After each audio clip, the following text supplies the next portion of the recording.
Ethiopian expert has said that China's successful dynamic zero-COVID approach is working immensely wonderful in terms of protecting people's lives, while minimizing the socio-economic impacts of the pandemic.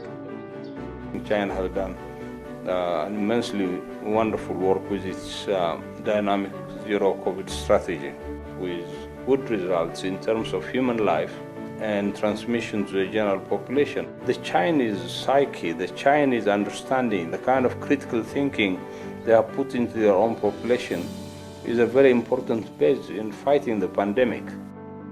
Konstantinos, who has served as an economic advisor to the African Union and the United Nations Economic Commission for Africa, also commended China's strong commitment and leading role in the global fight against the COVID-19 pandemic, including in making its COVID-19 vaccines a global public good.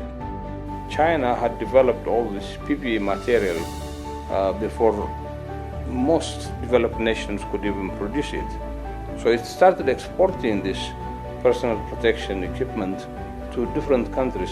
China was the first country to be able to distribute these vaccines to developing nations in Africa, Latin America, and South Asia. So definitely there was a tremendous amount of support